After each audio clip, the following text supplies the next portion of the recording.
ജീവനുള്ള പ്രത്യാശയ്ക്കായി നമ്മെ ജീവനുള്ള വചനത്താൽ വീണ്ടും ജനിപ്പിച്ച ജീവദാതാവായ ദൈവത്തിന് സ്തോത്രവും സ്തുതിയും ഉണ്ടാകട്ടെ. നമുക്ക് ജീവൻ നൽകേണ്ടതിനായി സ്വന്തം ജീവനെ ക്രൂശിൽ അർപ്പിച്ച നമ്മുടെ ദൈവത്തിന്റെ ഏകജാതനായ ക്രിസ്തുയേശുവിന്റെ നാമത്തിലുള്ള സ്നേഹ അഭിവാദനങ്ങളെ എല്ലാവർക്കും അറിയിക്കും.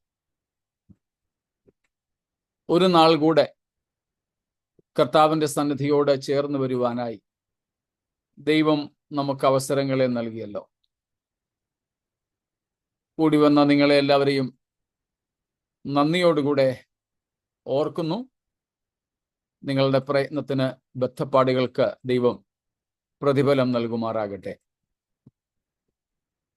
നമ്മൾ തമ്മിലുള്ള കൂട്ടായ്മയാൽ ധൈര്യവും ഉറപ്പും പ്രാപിച്ചവരായി പരസ്പരം ആത്മീയ വർധന വരുത്തിക്കൊണ്ട് പ്രത്യാശയിൽ നിറഞ്ഞു ജീവിപ്പാൻ ദൈവം നമ്മെ സഹായിക്കട്ടെ എന്ന് കർത്താവിനോട് പ്രാർത്ഥിക്കുന്നു. തിരുവെഴുത്തുകളിൽ നിന്ന് നമ്മൾ പഠിച്ചുകൊണ്ടിരിക്കുന്നത് കർത്താവായ യേശു ക്രിസ്തുവിന്റെ ഈ ഭൂമിയിലുള്ള 1000 ആണ്ട് വാഴ്ചയെക്കുറിച്ചാണല്ലോ. ഏറ്റവും ഒടുവിൽ നമ്മൾ ചിന്തിച്ചത് സഹസ്രാബ്ദത്തിലെ പൗരന്മാരെ കുറിച്ചായിരുന്നു അല്ലേ? സിറ്റിസൺസ്. അത് കഴിഞ്ഞ കൊല്ലം ചിന്തിച്ചോ?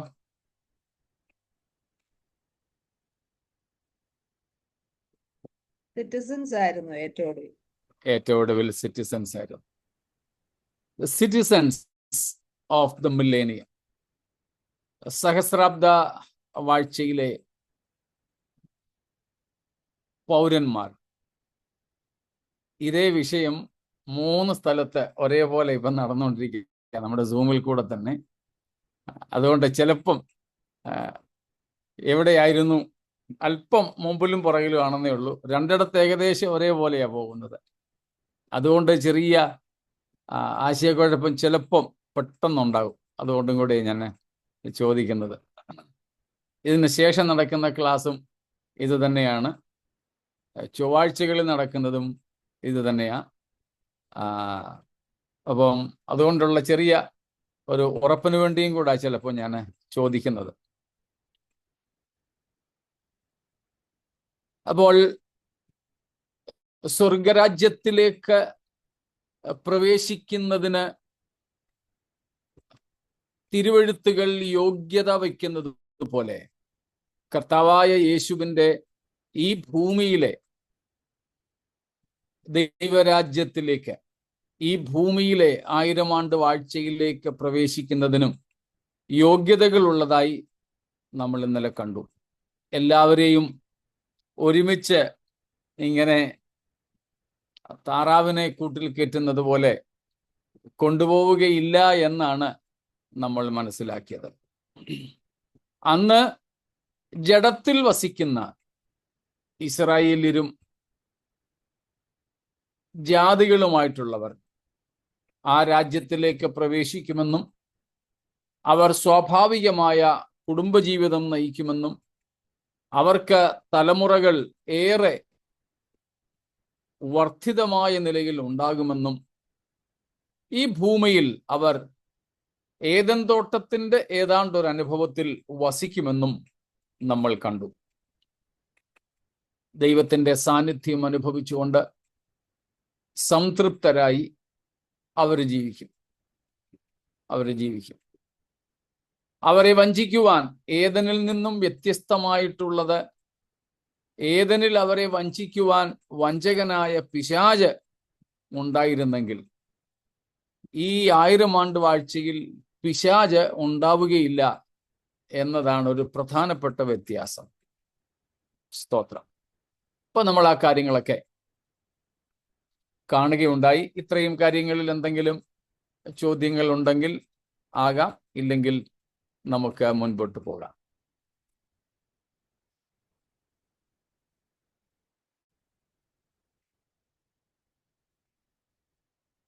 ഒന്നുമില്ലെങ്കിൽ നമുക്ക് അടുത്തതായി ചിന്തിക്കുവാനായിട്ടുള്ളത്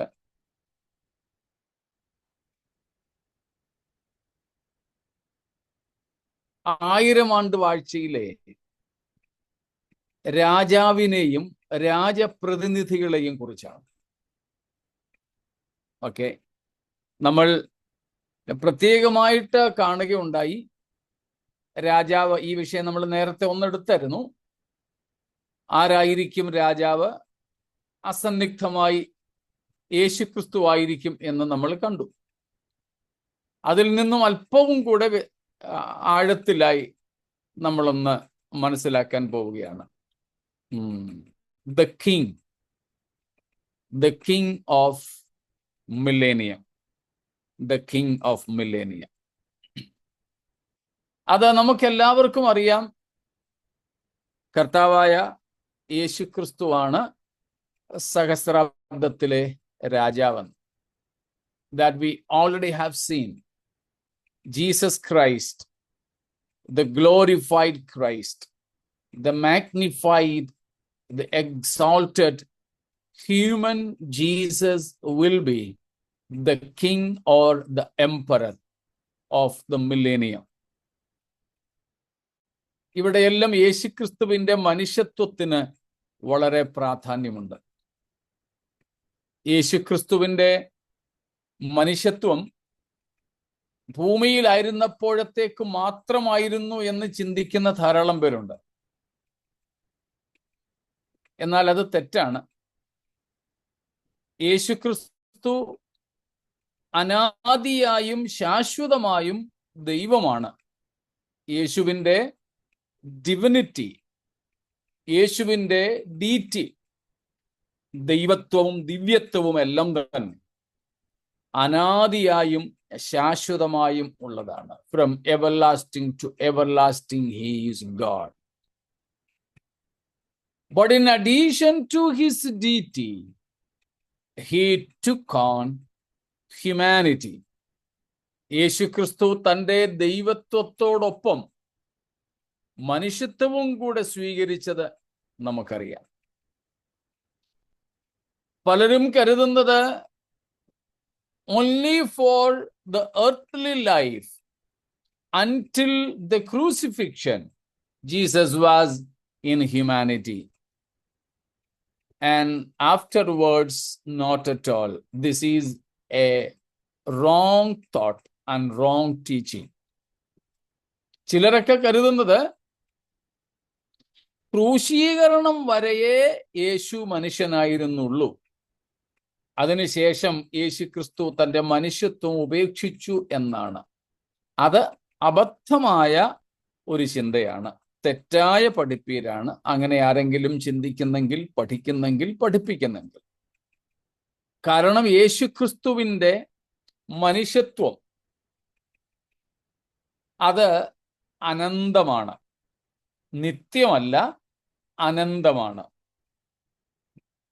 യേശുക്രിസ്തുവിനെ ഇതര അവതാരങ്ങളിൽ നിന്ന് വ്യത്യസ്തനാക്കുന്ന ഒരു പ്രധാന ഘടകം കൂടിയാണിത്. നമ്മൾ നേരത്തെ പഠിച്ചിട്ടുണ്ട്, Jesus is not a mere incarnation. Jesus is not mere an avatara. യേശു വെറും ഒരു അവതാരമല്ല, ഒരു അവതാര പുരുഷനല്ല എന്ന് നമ്മൾ നേരത്തെ പഠിച്ചിട്ടുണ്ട്. അതിൻ്റെ കൂടെ ഈ കാര്യവും കൂടെ നമ്മൾ മനസ്സിലാക്കണം. മറ്റെല്ലാ അവതാരങ്ങളും പലതായിട്ട് അവതരിച്ചിട്ടുണ്ട്. നമ്മുടെ ഭാരതീയ സംസ്കാരം അനുസരിച്ച് 10 അവതാരങ്ങൾ വളരെ പ്രധാനപ്പെട്ടതാണ്, ദശാവതാരം എന്ന് പറയുന്നു. എന്നാൽ അവയെല്ലാം ഇനി അങ്ങനെ സംഭവിച്ചു എന്നിരുന്നോട്ടെ, ഇനി അങ്ങനെ സംഭവിച്ചു എന്ന് സമ്മതിച്ചാൽ പോലും അവയെല്ലാം അവതരിച്ചത് ആ ഒരു പ്രത്യേക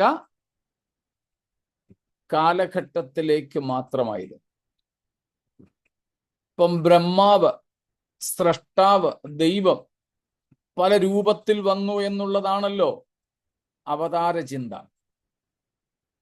അപ്പോൾ ആ രൂപങ്ങളിൽ അവതരിച്ചത് അല്പകാലത്തേക്ക്. അവർ വന്ന മിഷൻ, അവരുടെ ദൗത്യം നിർവഹിക്കുന്നത് വരെ മാത്രമേ അവർ ആ ഒരു രൂപത്തിലായിരുന്നുള്ളൂ. പിന്നീട് അവതാരങ്ങളൊന്നും തന്നെ അവതരിച്ച രൂപങ്ങളിൽ ആയിരുന്നില്ല. ഭാരതീയ സംസ്കാരം അങ്ങനെയാണ് പഠിപ്പിക്കുന്നത്. എന്നാൽ വേദപുസ്തകത്തിൽ കർത്താവായ യേശു ക്രിസ്തുവിന്റെ ജഡധാരണം അങ്ങനെയുള്ള അവതാര നിലകളിൽ നിന്നും വ്യത്യസ്തമാണെന്ന് പറയാൻ ഒരു പ്രധാന കാരണം യേശുക്രിസ്തുവിന്റെ ഭൂമിയിലെ ജീവിതവും ശുശ്രൂഷയും കൊണ്ട് ക്രിസ്തുവിന്റെ മനുഷ്യത്വം അവസാനിക്കുന്നില്ല. യേശുക്രിസ്തു ജഡമെടുത്തതു മുതൽ ക്രിസ്തുവിന്റെ മനുഷ്യത്വം നിത്യമായി നിൽക്കുന്നു.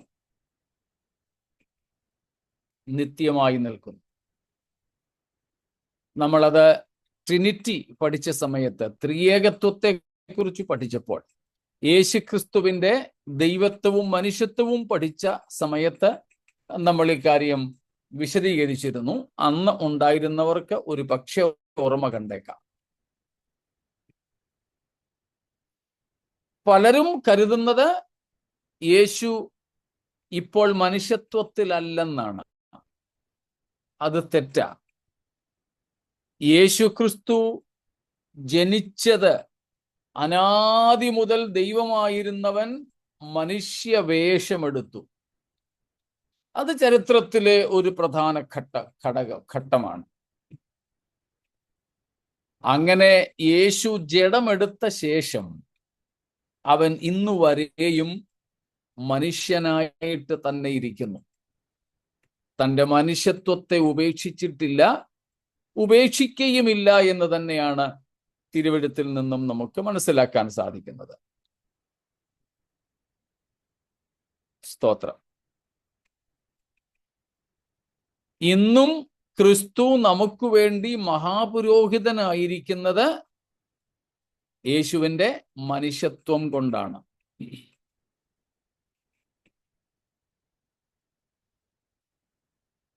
ഏക മധ്യസ്ഥൻ യേശു എന്ന് നമ്മൾ വായിക്കുന്നുണ്ട്. 1 Timotheos 2:4-5 വാക്യങ്ങളൊന്ന് വായിച്ചാട്ടെ. 1 Timothy 2:4. Who wants all men to be saved and to come to a knowledge of the truth. 5 also. 5. For there is one God and one mediator between God and men, the man Christ Jesus.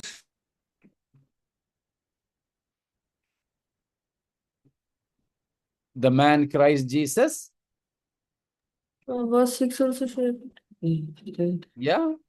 Who gave himself as a ransom for all men. The testimony. Enough.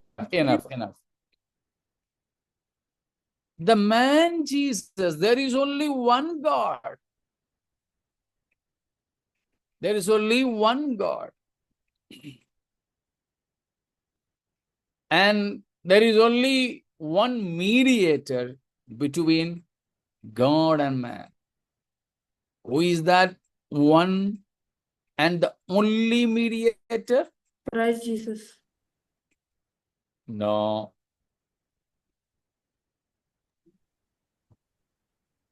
The man Christ Jesus. The man Christ Jesus. The man Christ Jesus, who gave himself as the ransom for many. Man Christ Jesus. There is the stress. ദൈവമേകൻ, ദൈവത്തിനും മനുഷ്യർക്കും ഇടയിൽ മധ്യസ്ഥനും ഏകൻ. ആരാണെന്ന് ഇവിടെ പറയുന്നു?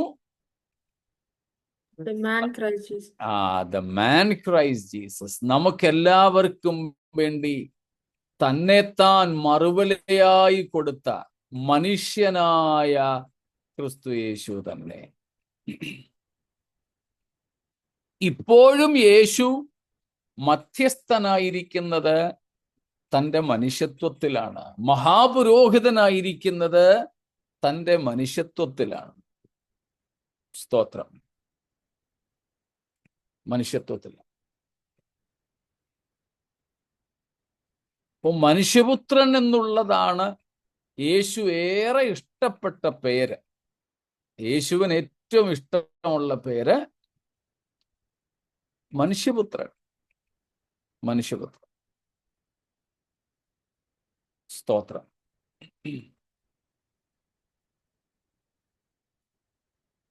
മനുഷ്യപുത്രൻ എന്നത് യേശുവിൻ്റെ മശിഹൈക പേരുകളിൽ ഒന്നായിരിക്കുമ്പോൾ തന്നെ അത് യേശുവിൻ്റെ മനുഷ്യത്വത്തെയും വെളിപ്പെടുത്തുന്നതാണ്. കൂടാതെ നമ്മൾ ന്യായവിധിയുടെയൊക്കെ കാര്യം പഠിച്ച സമയത്ത് മനസ്സിലാക്കിയതാണ്, അവൻ മനുഷ്യപുത്രനാകയാൽ ന്യായവിധിയുടെ അധികാരം അവന് കൊടുത്തിരിക്കുന്നു. ദൈവപുത്രനായിട്ടല്ല യേശു ന്യായം വിധിക്കുന്നതെന്ന് നമ്മൾ കണ്ടു യോഹന്നാൻ 5-ാമത്തെ അധ്യായത്തിൽ നിന്ന്. അവൻ മനുഷ്യപുത്രൻ എന്ന നിലയിലാണ്. ഇനിയും ഈ ഭൂമിയിലേക്ക് ഭരിക്കുവാൻ വരുന്നതും മനുഷ്യപുത്രൻ എന്ന നിലയിൽ തന്നെയാണ്. എന്ന് വെച്ചാൽ യേശുവിൻ്റെ മനുഷ്യത്വം കാൽവറി ക്രൂശിലെ മരണം കൊണ്ട് ഉയർത്തെഴുന്നേൽപ്പ് കൊണ്ട് അവസാനിക്കുന്നില്ലത്രേ. സ്തോത്രം. യോഹന്നാൻ യേശുക്രിസ്തുവിനെ സ്വർഗത്തിൽ കണ്ടതും അറുക്കപ്പെട്ട ഒരു കുഞ്ഞാട് പോലെയാണ്. അറുക്കപ്പെട്ട കുഞ്ഞാടുകൾ. നാം വെളിപ്പാട് പുസ്തകം 19-ാമത്തെ അധ്യായത്തിലും യേശുവിനെ കാണുന്നത് തന്റെ മനുഷ്യത്വത്തിൽ തന്നെയാണ്. അപ്പോ യേശുവിന് ഈ ഭൂമിയിൽ 1000 ആണ്ട് വാഴുന്നതിനും യേശുവിൻ്റെ മനുഷ്യത്വം അനിവാര്യമാണ്. So Jesus' humanity is very much essential for him to be the Redeemer that was wrought on the cross. Then he is continuing as our mediator and the high priest. For these posts also he has to be fully God and fully man. മധ്യസ്ഥനാവുക, mediator ആവുക എന്ന് പറഞ്ഞാൽ 2 കക്ഷികളെയും ഒരുമിച്ച് കൊണ്ടുവരുന്നു. അപ്പോൾ ഇരുകൂട്ടരോടും ഈ മധ്യസ്ഥന് താദാത്മ്യം വേണം. Jesus is the mediator between God and man. Therefore, the mediator ought to be conformed to both parties. Jesus is already God, and therefore there is no problem in representing God. But even now, as he continues to be the mediator as well as the high priest, he is supposed to again be human being. അപ്പോൾ യേശുക്രിസ്തുവിൻ്റെ മനുഷ്യത്വം അത് നിത്യതയോളം നിലനിൽക്കുന്നതാണ്. പലർക്കും ഈ വിഷയത്തിൽ അറിവില്ല. അതുകൊണ്ട് തന്നെ പലരും ചിന്തിക്കുന്നത് യേശുവിൻ്റെ ദൈവത്വം മാത്രമേ ഉയർത്തെഴുന്നേൽപ്പിന് ശേഷം ഉള്ളൂ, ഇപ്പോഴും ഉള്ളൂ എന്നാണ്. എന്നാൽ അങ്ങനെയല്ല.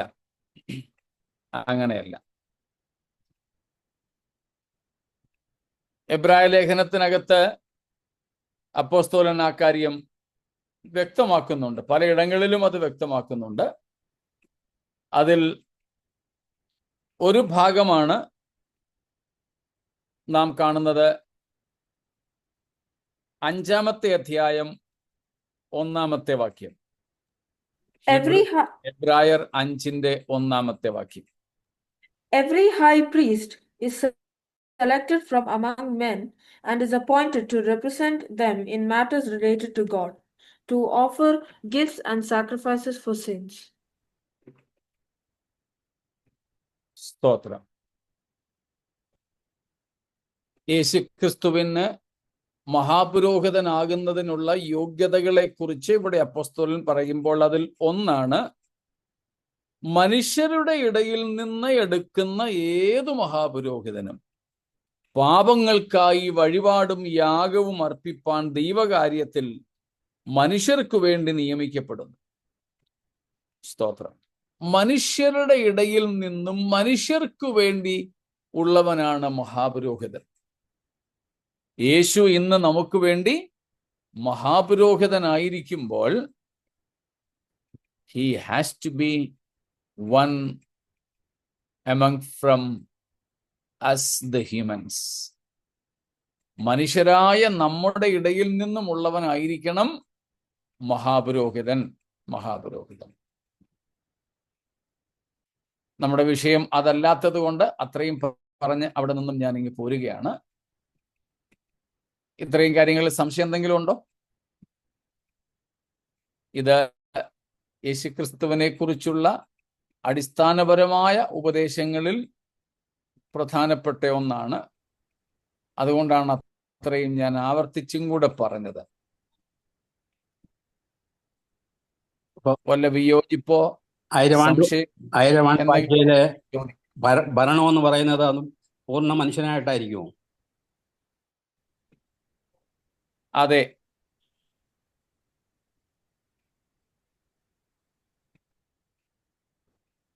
അബ്രഹാമിന്റെ പുത്രനെന്നും ദാവീദിന്റെ പുത്രനെന്നും ഉള്ള നിലയിൽ യേശുക്രിസ്തുവിന്റെ മനുഷ്യത്വത്തിലാണ് ക്രിസ്തു ഭൂമിയിൽ 1000 ആണ്ട് വാഴുന്നത്.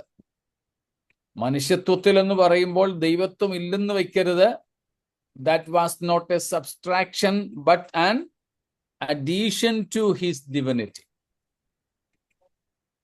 യേശു മനുഷ്യത്വത്തിലായിരിക്കും ഭരിക്കുന്നത്, ന്യായം വിധിക്കുന്നത് എന്ന് പറയുമ്പോൾ ദൈവത്വം ഇല്ലാതെ എന്ന് ചിന്തിക്കരുത്. ദൈവത്വം ഒരിക്കലും യേശു മാറ്റിവെച്ചിട്ടില്ല, ഉപേക്ഷിച്ചിട്ടില്ല. തൻ്റെ ദൈവത്വത്തോടു കൂടെ മനുഷ്യത്വവും കൂട്ടിച്ചേർത്തു എന്ന് മാത്രമേ ഉള്ളൂ.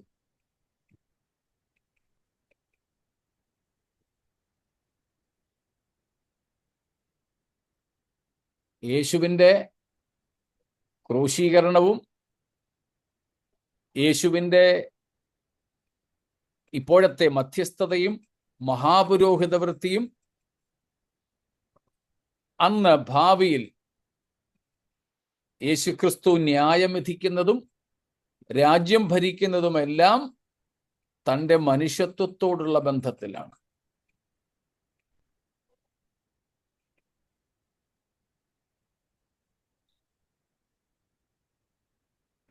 മനസ്സിലായോ? മനസ്സിലായി. കാരണം ഉയർത്തെഴുന്നേൽക്കുമ്പോൾ യേശുവിന്റെ ശരീരം പോലും കല്ലറയിൽ ഇല്ലായിരുന്നല്ലോ. അതെ, ആ കാര്യങ്ങളിൽ നമ്മൾ പണ്ട് വിശദീകരിച്ചത് കൊണ്ടാണ് ഇന്ന് ഞാൻ അതെല്ലാം ആവർത്തിക്കാഞ്ഞത്. യേശു തൻ്റെ മനുഷ്യത്വം ഉപേക്ഷിച്ചിരുന്നെങ്കിൽ തൻ്റെ ശരീരം ഇന്ന് ഭൂമിയിൽ കാണേണ്ടിയിരുന്നു.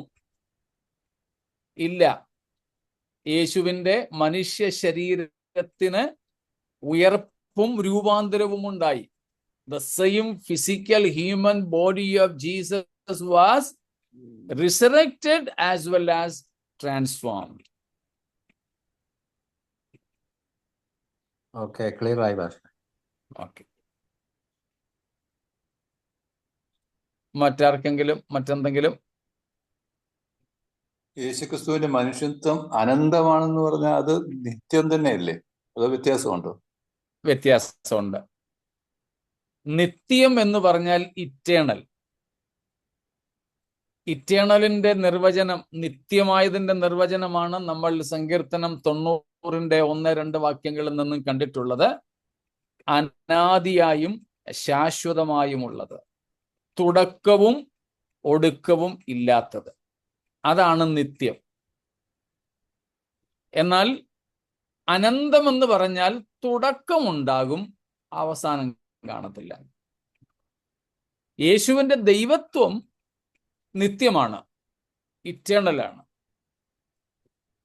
പക്ഷെ യേശുവിൻ്റെ മനുഷ്യത്വത്തിന് തുടക്കം ഉണ്ടായിരുന്നു.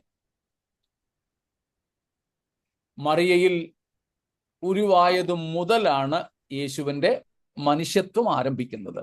അതിനു മുമ്പ് യേശു മനുഷ്യനല്ലായിരുന്നു. അത് അനന്തമായി തുടരുന്നു, അൺഎൻഡിങ് ആയിട്ട്, അവസാനിക്കാതെ തുടരും. അതാണ് നിത്യമെന്നും അനന്തമെന്നും പറഞ്ഞതിന്റെ വ്യത്യാസം. Okay okay pastor, thank you.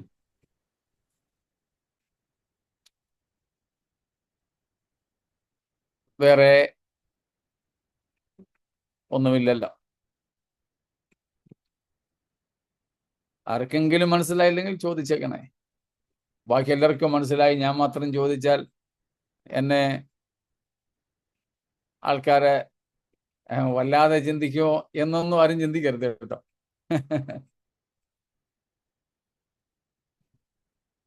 സ്തോത്രം.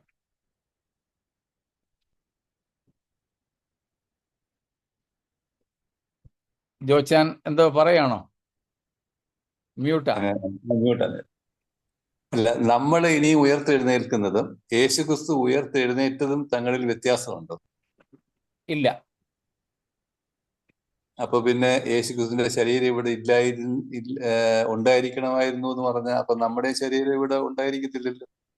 ഇല്ല, അവിടെ ശരീരം നമ്മളും ശരീരം ഉയർത്തെഴുന്നേക്കും. ഇപ്പോൾ ഇവിടെ ശരീരം ഉണ്ടല്ലോ നമ്മുടേത്. അതുണ്ട്. ഇപ്പോൾ മരിച്ചവരുടെ ശരീരം ഭൂമിയിൽ ഉണ്ട്. ആത്മാവും ദേഹിയും മാത്രമേ പോയിട്ടുള്ളൂ. അതെ. യേശുക്രിസ്തു മരിച്ച അതേ ശരീരമാണ് ഉയർത്തെഴുന്നേറ്റത്. അതുപോലെ തന്നെ, അതുകൊണ്ടാണ് നമ്മൾ അതിനെ വിളിക്കുന്നത് ഫിസിക്കൽ റിസറക്ഷൻ. അതെ. We believe in a physical resurrection just as Jesus was resurrected. യേശുക്രിസ്തു ഉയർത്തെഴുന്നേറ്റതുപോലെ അക്ഷരീയമായ ശാരീരികമായ ഉയർത്തെഴുന്നേൽപ്പിൽ നമ്മൾ വിശ്വസിക്കുന്നു. കാരണം ക്രിസ്തു ഉയർത്തതുപോലെ തന്നെ നമ്മളും ശരീരത്തോടു കൂടെ ഉയർക്കും. അതാണ് പൗലോസ് 1 കൊരിന്ത്യർ 15-ാം അധ്യായത്തിൽ കൈകാര്യം ചെയ്തത്. അപ്പോ യേശുക്രിസ്തുവിന്റെ ഉയർത്തെഴുന്നേൽപ്പ് പോലെ തന്നെയായിരിക്കും നമ്മുടെയും ഉയർത്തെഴുന്നേൽപ്പ്. Jesus is our role model or the pattern for our resurrection. Just as Jesus rose again from the dead, we also will rise again. Physical resurrection, literal resurrection, bodily resurrection, both in the cases of Christ and of the saints. യേശുവിന്റെ മനുഷ്യത്വം ഉപേക്ഷിച്ചായിരുന്നെങ്കിലാണ് യേശുവിന്റെ ശരീരം ഇവിടെ വേണമായിരുന്നെന്ന് പറഞ്ഞത്. എന്നാൽ യേശു ജഡത്തിലാണ് ഉയർത്തെഴുന്നേറ്റത്. ജഡത്തിൽ എന്ന് പറഞ്ഞാൽ ഈ മർത്യമായ ജഡത്തിലല്ല, അമർത്യമായത്. ആ ശരീരത്തിന് രൂപാന്തരം ഉണ്ടായി. അതുപോലെ നമുക്കും രൂപാന്തരം ഉണ്ടാവും.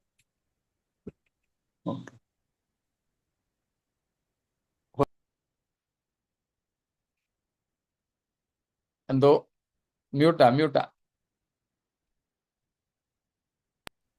യേശുക്രിസ്തുവിന് നിത്യതയിൽ ദൈവത്വവും മനുഷ്യത്വവും ഉള്ളതുപോലെ നമുക്ക് മനുഷ്യത്വം മാത്രമേ കാണത്തുള്ളൂ. അത്രേ ഉള്ളൂ. അതെ, യേശുക്രിസ്തുവിന് ഉയർത്തെഴുന്നേൽപ്പ് മുതൽ ഇത് രണ്ടുമുണ്ട്. അല്ലെങ്കിൽ യേശുവിന്റെ ജഡധാരണം മുതൽക്ക് ഇത് രണ്ടുമുണ്ട് യേശുവിൽ. ദൈവത്വവും മനുഷ്യത്വവും ഒരുമിച്ച് യേശുക്രിസ്തുവിൽ സമ്മേളിച്ചിരിക്കുന്നു. നമുക്ക് ദൈവത്വമൊന്നുമില്ല, മനുഷ്യത്വം മാത്രം. മനുഷ്യത്വം മാത്രം. എന്നാൽ യേശുക്രിസ്തു അല്ല, ഉയർത്തെഴുന്നേറ്റ ദൈവത്വം ഇല്ലെങ്കിൽ ശരീരത്തിലായിരിക്കും. അല്ല, ദൈവത്വം ഇല്ലെങ്കിൽ ദൈവ സ്വഭാവം കാണും, ഇല്ലയോ? ദൈവ സ്വഭാവം ഇപ്പം മുതലേ നമുക്ക് വേണം. അല്ല, അവിടെ ചെന്നാലും ഉണ്ട്. തീർച്ചയായിട്ടും. ദൈവത്വം ഇല്ല, വെറും ഒരു മനുഷ്യത്വം എന്ന് നമുക്ക് പറയാൻ ഒക്കത്തില്ല. ദൈവത്തിന്റെ ആ സ്വഭാവം, ദൈവത്തിന്റെ സ്വഭാവം നമുക്കിവിടെയാണ് വേണ്ടത്. അവിടെ ദൈവത്തിന്റെ തേജസ്സാണ് നമുക്ക് ലഭിക്കുന്നത്. ഇവിടെ നമുക്ക് ദിവ്യ സ്വഭാവം, യേശുക്രിസ്തുവിൻ്റേത് പോലെയുള്ള സ്വഭാവം നമുക്ക് ഇവിടെ ഭൂമിയിലെ ജീവിതത്തിൽ. നിത്യതയിൽ നാം എത്തിയാൽ ദൈവിക സ്വഭാവമല്ല നമുക്ക്, പിന്നെ അവിടെ ദൈവത്തിന്റെ മഹത്വമാണ്. നിത്യതയിലെത്തിയാൽ പിന്നെ ഡിവൈൻ ആട്രിബ്യൂട്ട്സാ ഉള്ളത്.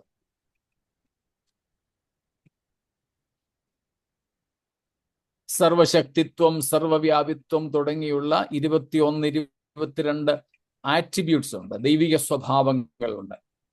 ആ സ്വഭാവങ്ങളൊന്നും നമുക്ക് ലഭിക്കുന്നില്ല. നമ്മൾ അമർത്യരായി തീരുന്നുണ്ട്.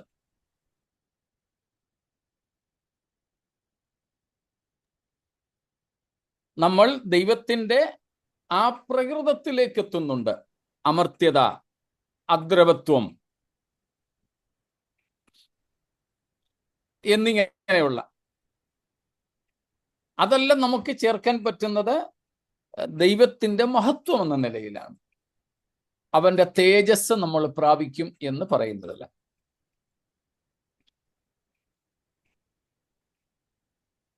അല്ല, അവനോട് അനുരൂപമായി രൂപാന്തരപ്പെടുമെന്ന് പറഞ്ഞതിന്റെ അർത്ഥം അതല്ലയോ? അതാണ് മഹത്വം നമ്മൾ പ്രാപിക്കുക എന്നുള്ളത്. ഫിലിപ്പിയർ 3:21 നമ്മൾ കാണുന്നത് പോലെ നമ്മുടെ താഴ്ചയുള്ള ശരീരങ്ങളെ തന്റെ മഹത്വമുള്ള ശരീരത്തോട് അനുരൂപമായി രൂപാന്തരപ്പെടുത്തും. യോഹന്നാൻ പറയുന്നു, 1 യോഹന്നാൻ 3:2 നാം അവനോട് സദൃശന്മാരാകും. 2 കൊരിന്ത്യർ 3:18 നാം തേജസ്സിന്മേൽ തേജസ് പ്രാപിച്ച് യേശുക്രിസ്തുവിന്റെ അതേ പ്രതിമയായി രൂപാന്തരപ്പെടുന്നു. റോമർ 8:29, റോമൻസ് 8:29 അവിടെ നമ്മൾ വായിക്കുന്നു, we will be conformed to the image of the Son of God. ദൈവപുത്രന്റെ സ്വരൂപത്തോട് നമ്മൾ അനുരൂപരായിത്തീരും. 1 Peter 5:10, 1 Pathros 5:10 we will receive the glory of God. നാം ദൈവത്തിന്റെ തേജസ് പ്രാപിക്കും. 2 Thessalonians 2:14-15 13, 14, 15 2 തെസലോനിക്കർ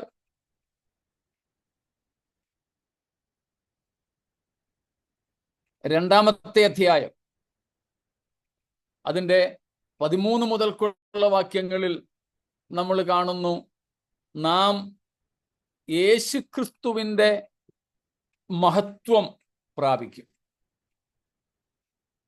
അപ്പോൾ പുനരുത്ഥാനത്തിൽ നമ്മൾ യേശുക്രിസ്തു ഉയർത്തെഴുന്നേറ്റതുപോലെയുള്ള മഹത്വം പ്രാപിക്കും. നമ്മൾ അതിനെയാണ് ക്രൈസ്റ്റ് ലൈക്നെസ് എന്ന് പലപ്പോഴും പഠിച്ചിട്ടുള്ളത്, ക്രിസ്താനുരൂപ്യം. ആ ക്രിസ്താനുരൂപ്യത്തിന്റെ ഇപ്പോഴത്തെ പതിപ്പ് യേശുക്രിസ്തുവിന്റെ സ്വഭാവത്തോട് ഏകീഭവിക്കുക എന്നതും നിത്യതയിൽ ക്രിസ്തുവിന്റെ സ്വരൂപത്തോട് ഏകീഭവിക്കുക എന്നുള്ളതുമാണ്. ഇവിടെ സ്വഭാവത്തോട്, അവിടെ സ്വരൂപത്തോട്. While we are on earth, we have to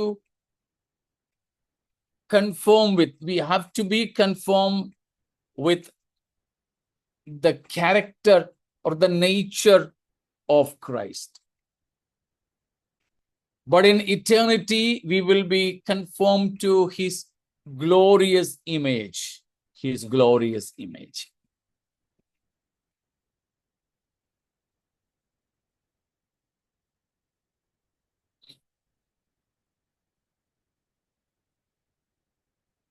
Swarupam means image. We will be identified with the image of Christ. Pastor, what all does that include? When you say we will be identified or we will be like him, what all does that include of Christ? Glory, immortality, incorruptibility, spirit-like state.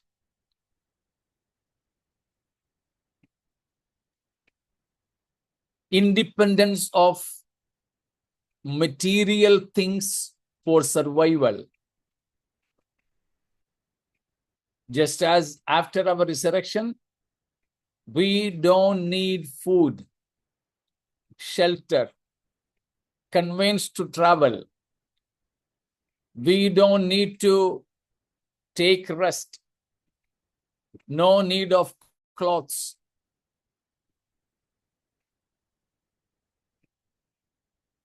So in all these things, we will be conformed to the Swarupam of Christ. Okay, thank you, Pastor.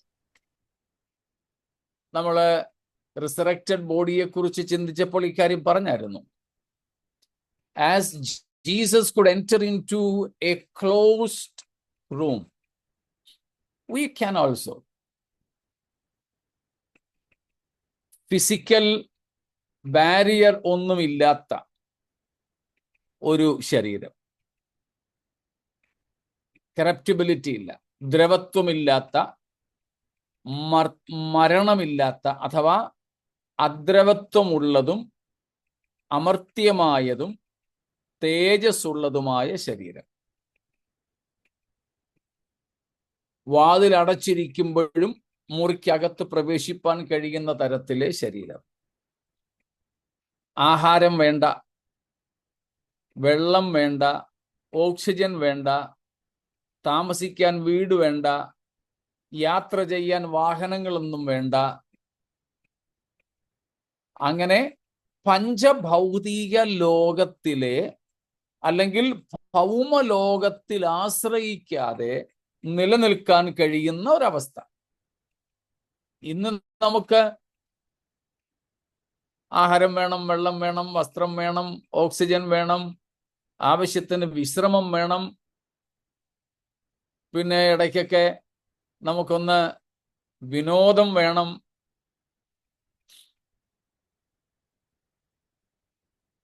ഞങ്ങളുടെ ഇവിടെ ഇന്നും ഇന്നലെയുമൊക്കെ ഞാൻ news പേപ്പറിൽ വായിച്ചു, മുംബൈയിൽ ഞങ്ങൾ താമസിക്കുന്നതിന് ഏതാണ്ട് ഒരു 4-5 കിലോമീറ്റർ ദൂരെ ഒരു മലയാളി കുടുംബം,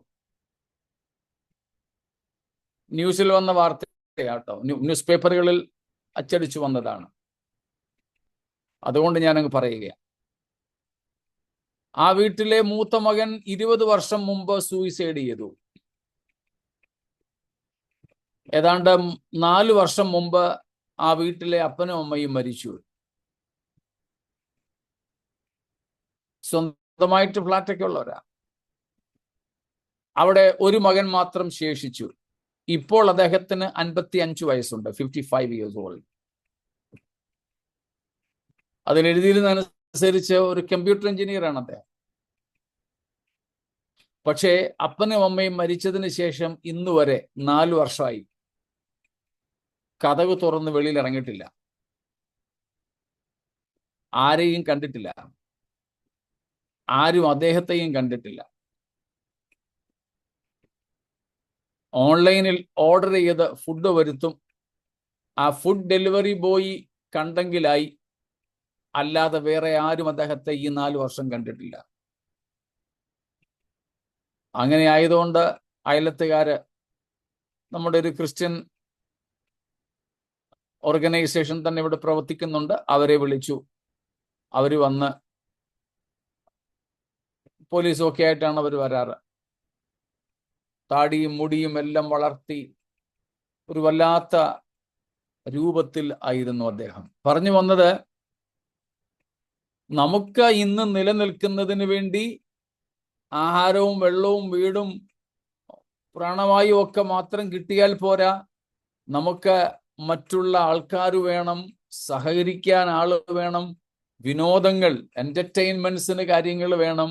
അതൊക്കെ ഇല്ലെങ്കിൽ നമ്മൾ ഇതുപോലെ വിഷാദ രോഗത്തിനും മറ്റും അടിമകളാകും. എന്നാൽ അന്ന് ഇങ്ങനെയൊന്നുമുള്ള യാതൊരു ഫിസിക്കൽ നീഡ്സും നമുക്കില്ല. ഭൗതികമായ ആവശ്യങ്ങളൊന്നുമില്ല നമ്മുടെ എക്സിസ്റ്റൻസിന് വേണ്ടി, നമ്മുടെ നിലനിൽപ്പിന് വേണ്ടി. ഇതാണ് ആ സ്വരൂപത്തിൽ ഉള്ളടക്കം ചെയ്തിട്ടുള്ളത്, ദ കണ്ടന്റ് ഓഫ് ദാറ്റ് സ്വരൂപം.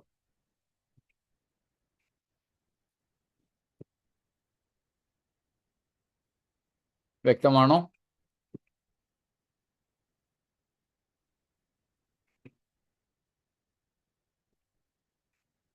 ഓക്കെ, ശരി. മറ്റൊന്നുമില്ലെങ്കിൽ നമുക്ക് ഈ വിഷയം തുടരാം. So now we are dealing with the king of millennium.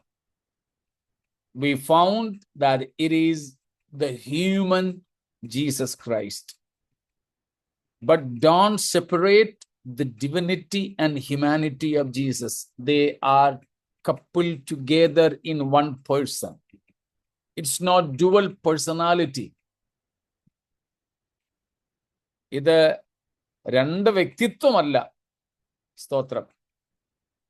ദൈവത്വവും മനുഷ്യത്വവും കൂടെ ഒറ്റ വ്യക്തിയിൽ ഒരുപോലെ പൂർണ്ണതയിൽ സമ്മേളിച്ചിരിക്കുന്ന അത്ഭുതാവഹമായ ഒരു യൂണിയൻ, അത്ഭുതാവഹമായ ഒരു കൂടിച്ചേരലാണ്. So Jesus, he is ever God. He is ever God. That ever God will also have the complete humanity when Christ will reign in the millennium. അതാണ് നമ്മൾ നോക്കിക്കൊണ്ടിരുന്നത്. സ്തോത്രം. അപ്പോൾ തന്നെ നമുക്ക് മനസ്സിലാക്കേണ്ട മറ്റൊരു പ്രസക്തമായ ചിന്ത, തിരുവെഴുത്തുകളിലെ പല ഭാഗങ്ങളിൽ നിന്നും നമുക്ക് മനസ്സിലാക്കുവാൻ കഴിയുന്നത്, യേശു ചക്രവർത്തിയായിരിക്കും, സംശയമില്ല. പക്ഷേ ആ ക്രിസ്തു ഭരിക്കുന്നത് തൻ്റെ ഒരു വൈസ്രോയിയെ വെച്ചുകൊണ്ടാകാം, ഒരു ഡെപ്യൂട്ടിയെ വെച്ചുകൊണ്ടാകാം. യേശു രാജാവ്, യേശു ചക്രവർത്തി. പക്ഷെ ആ ചക്രവർത്തിക്ക് പകരക്കാരനായി മറ്റൊരാളിനെ നിയമിക്കുവാൻ സാധ്യത ഉള്ളതായിട്ട് നമുക്ക് തിരുവെഴുത്തിന്റെ പല ഭാഗങ്ങളിൽ നിന്നും മനസ്സിലാക്കാം. അതാണ് നമ്മൾ ഇവിടെ ചിന്തിക്കുന്നത്.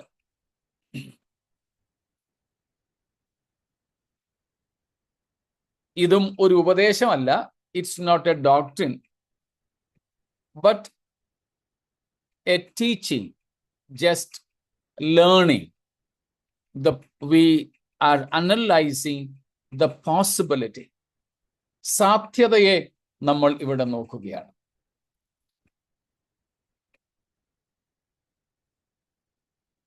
സ്തോത്രം. So he may rule, Jesus Christ may rule with a wise regent, a viceroy. നമുക്ക് ഏവർക്കും നിസ്സംശയം അറിയാം, അങ്ങനെ ഒരു പകരക്കാരനെ വെച്ച് ക്രിസ്തു ഭരിക്കുന്നെങ്കിൽ അതാരായിരിക്കുമെന്ന്. ദാവീദ്. ഓഫ് കോഴ്സ് ദാവീദായിരിക്കും അത്. യെശയ്യ ജെറമായ ചാപ്റ്റർ 30 വേഴ്സ് 9, യിരെമ്യാവ് 30:3, 30:9, 3 അല്ല 9, 30 വേഴ്സ് 9.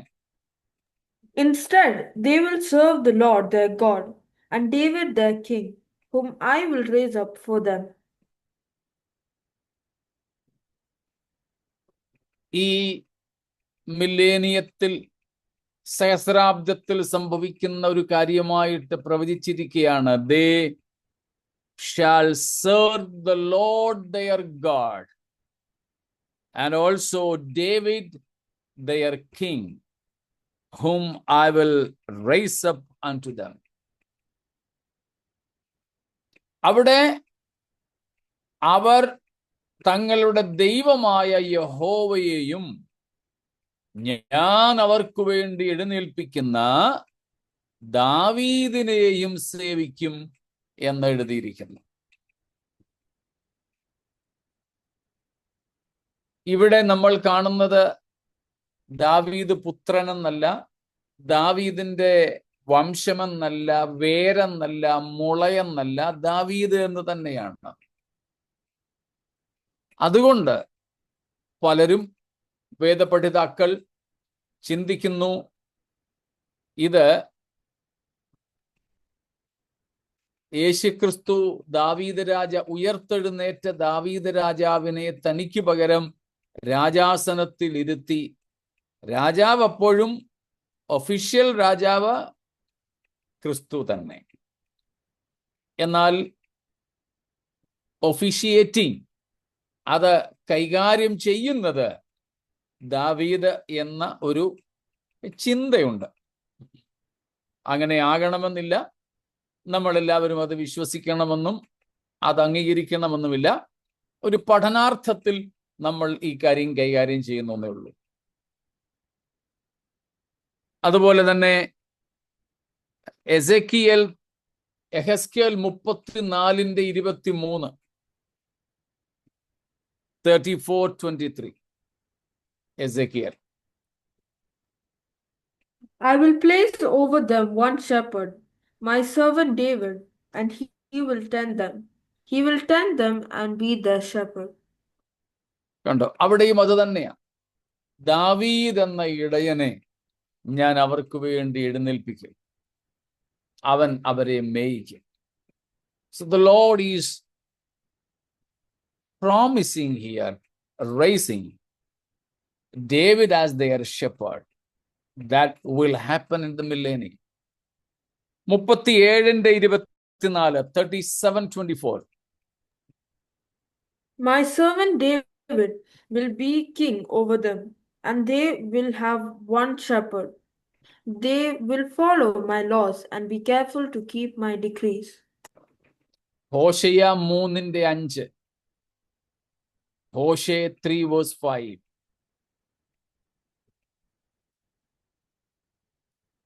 വേഗത്തിൽ വായിച്ചു ഒരാള്. Afterwards, the Israelites will return and seek the Lord their God and David their king. They will come trembling to the Lord and to his blessings in the last days. കണ്ടോ, ഇവിടെ എല്ലാം നമ്മൾ കാണുന്നത് ദാവീദിനെ ദൈവം രാജാവായി എഴുന്നേൽപ്പിക്കും, ദാവീദ് ഇസ്രായേലിനെ മേയിക്കും എന്നൊക്കെയുള്ള നിലയിലാണ്. സ്തോത്രം. അതുകൊണ്ട് ഒരു കൂട്ടം ദൈവവചന പഠിതാക്കൾ ചിന്തിക്കുന്നത് കർത്താവ് ചക്രവർത്തിയായിട്ട് ഭരിക്കുമ്പോൾ തന്നെ ഈ ഭൂമിയിൽ ക്രിസ്തുവിന്റെ പകരക്കാരനായി ഒരു ഗവർണർ എന്ന നിലയിൽ ദാവീദ് രാജാവ് ആ സമയത്ത് ഉയർത്തെഴുന്നേൽക്കുമല്ലോ. അപ്പോൾ ഉയർത്തെഴുന്നേറ്റ ദാവീദിനെ കർത്താവ് തനിക്ക് പകരം ഭൂമിയിൽ വാഴിക്കുമെന്നാണ്. ഇങ്ങനത്തെ ഒരു ആശയം, ഇങ്ങനത്തെ ഒരു ചിന്ത ഉണ്ട് എന്നുള്ളത് അറിവിന് വേണ്ടി പറഞ്ഞു. നിങ്ങൾക്കിതിൽ സ്വീകരിക്കുകയോ തിരസ്കരിക്കുകയോ ആകാം. അപ്പം ചിലർ പറയുന്നത് ഇല്ല, അവിടെ ദാവീദ് എന്ന് പറഞ്ഞിരിക്കുന്നത് യേശുക്രിസ്തുവിനെ തന്നെ ഉദ്ദേശിച്ചുകൊണ്ടാണ്. ദാവീദ് പുത്രനായിട്ട് യേശുവിനെ ചിത്രീകരിക്കുന്നു എന്ന നിലയിൽ നാം കാണുന്നുണ്ട്. അതായത് ചിലർ ചിന്തിക്കുന്നുണ്ട്, some people think that here David represents just Christ. So when God says or the prophet says about David, it is about Jesus Christ. But others say there are very clear connotations for Jesus Christ as the son of David, as the branch, as the root of David.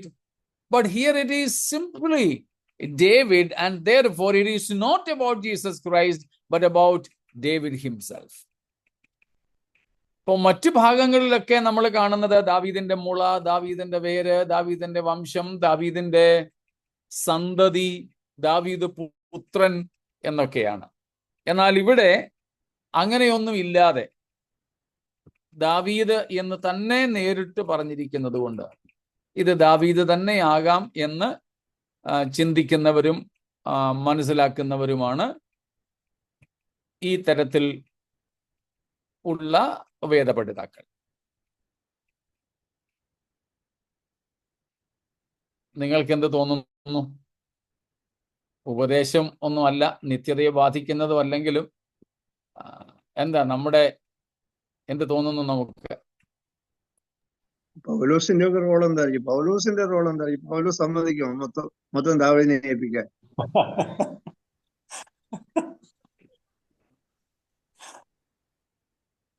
അല്ല, അവിടെ ഈ group ഒക്കെ ഉണ്ടോ? അതും നമ്മൾ ഇപ്പോഴത്തെ പരുവത്തിൽ ചിന്തിക്കുക.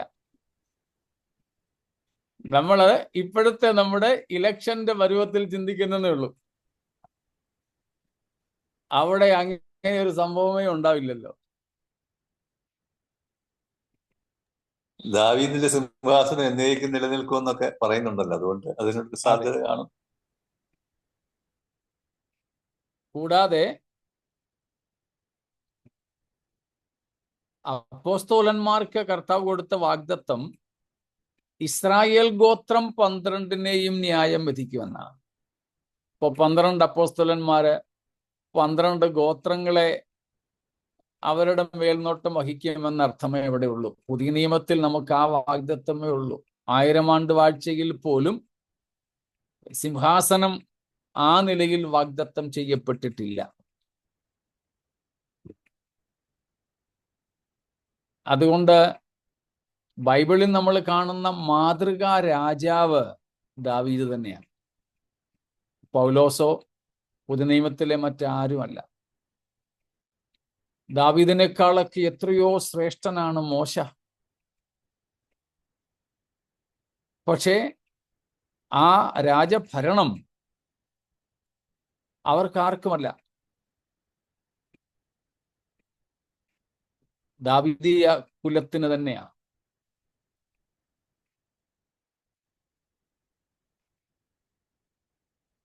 അതുകൊണ്ട് പ്രത്യേകിച്ച് പുതിയ നിയമത്തിലെ ആരും അതിനെ നോക്കത്തില്ല. കാരണം അതിനേക്കാൾ വലിയ പദവിയിലായിരിക്കും ഓൾറെഡി പുതിയ നിയമ ഭക്തന്മാരെല്ലാവരും. The New Testament saints will already be on a higher position than even David and others as the bride of Christ. And therefore, they won't be looking for a physical throne on this earth, even in millennium. സ്തോത്രം. സഹസ്രാബ്ദത്തിൽ പോലും പുതിയ നിയമ വിശുദ്ധന്മാർ ഈ ഭൂമിയിൽ ഒരു സിംഹാസനം ആഗ്രഹിക്കത്തില്ല. കാരണം അതിനും മീതെയായിരിക്കും അവരുടെ സ്ഥാനം അപ്പോഴും ക്രിസ്തുവിന്റെ മണവാട്ടി എന്ന നിലയിൽ. പണ്ട് ബില്ലി ഗ്രഹാം പറഞ്ഞതുപോലെ ദൈവത്തിന്റെ ദാസൻ എന്ന പദവിയേക്കാൾ താഴെയുള്ള ഒരു പദവിയും ഏറ്റെടുക്കാൻ ഞാൻ തയ്യാറല്ല. അദ്ദേഹത്തെ പ്രസിഡൻഷ്യൽ കാൻഡിഡേറ്റ് ആകാൻ വേണ്ടിയിട്ട് റിപ്പബ്ലിക്കൻസും ഡെമോക്രാറ്റ്സും ഒരുപോലെ ചേർന്ന് വിളിച്ചപ്പോൾ പറഞ്ഞതാ. While Dr. Billy Graham was invited by both the parties in America, Republicans and Democrats, to become the president of the US, he said, sorry, I'm not ready to come down to a post lower than the current state, being a servant of the Almighty.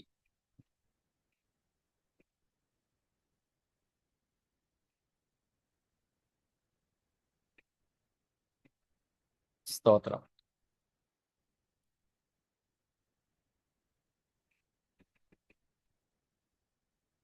There won't be queens.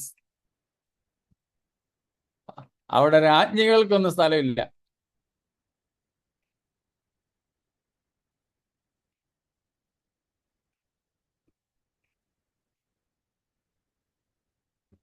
Of course,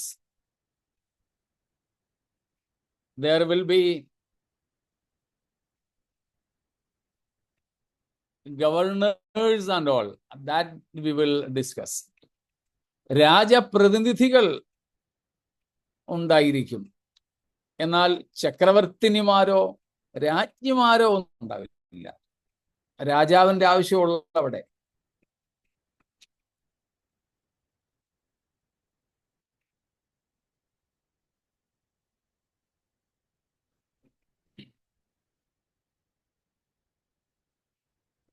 ശരി, മറ്റൊന്നും ഇല്ലെന്ന് കരുതുന്നു.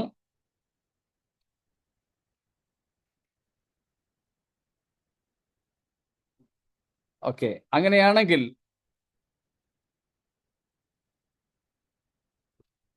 നമുക്ക് മനസ്സിലാക്കാനായിട്ട് സാധിക്കും, യേശുക്രിസ്തു രാജാധിരാജാവും കർത്താധികർത്താവുമായി ഭരണം നടത്തും. Yeshukristu, he will be the sovereign, സർവാധികാരിയായി പരമാധികാരിയായി നമ്മുടെ കർത്താവ് ഭരണം നടത്തും. സ്തോത്രം, ഭരണം നടത്തും. ഒരുപക്ഷെ ഈ പറയപ്പെട്ടത് ദാവീദിനെ കുറിച്ചാണെങ്കിൽ ദാവീദിനെ ഉയർപ്പിച്ച് ക്രിസ്തുവിന് പകരം സിംഹാസനത്തിൽ ഇരുത്തും.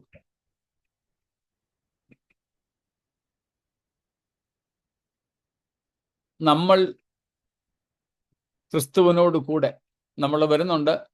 മില്ലേനിയം ആൻഡ് ദ ചർച്ച്, അതിലേക്ക് വരുമ്പോൾ ആ കാര്യം നമുക്ക് കൂടുതൽ ചിന്തിക്കാം. നമ്മൾ കർത്താവിനോട് കൂടെ ആയിരിക്കും.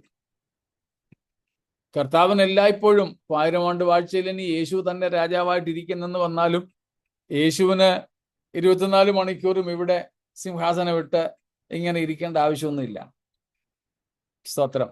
കർത്താവ് സർവവ്യാപിയും സർവശക്തനുമാകയാൽ യെരുശലേമിൽ സിംഹാസനം വിട്ട് അവിടെ തന്നെ പരിമിതനായിരിക്കേണ്ട ആവശ്യമില്ല. സ്തോത്രം. പരിമിതനായിരിക്കേണ്ട ആവശ്യമില്ല.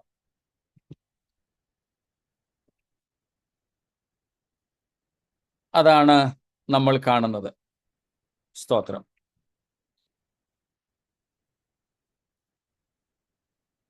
അങ്ങനെയാണെങ്കിൽ, ഇപ്പൊ നമ്മൾ ചിന്തിച്ചതുപോലെയാണെങ്കിൽ, ദാവീദ് ഒരിക്കൽ കൂടെ എല്ലാ ഇസ്രായേലിനും മാത്രമല്ല അന്ന് ഭൂമിയിലുള്ള ജാതികൾക്കും കൂടെ, സ്തോത്രം,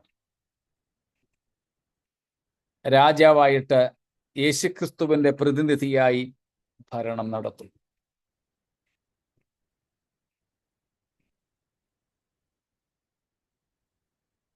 ഒരു രാജാവിനെയും ഭരണാധിപന്മാരെയും ഭരണം നടത്തുന്നയാളിനെയും നമ്മൾ ഇവിടെ വെച്ച് കണ്ടു. ഇനി നമുക്ക് നോക്കാനുള്ളത് രാജപ്രതിനിധികളാണ്. അതിലേക്ക് ഇന്ന് നമ്മൾ പോയാൽ എങ്ങും എത്തില്ല എന്നതുകൊണ്ട് ഇന്നത്തേത് നമുക്ക് ഇവിടെ നിർത്താം എന്ന് കരുതുന്നു. ഇതിനോടനുബന്ധമായ എന്തെങ്കിലും ചോദ്യങ്ങൾ ഉണ്ടെങ്കിൽ ആകാം, ഇല്ലെങ്കിൽ നമുക്ക് ഇവിടെ ഇന്നത്തെ ക്ലാസ് നിർത്താം.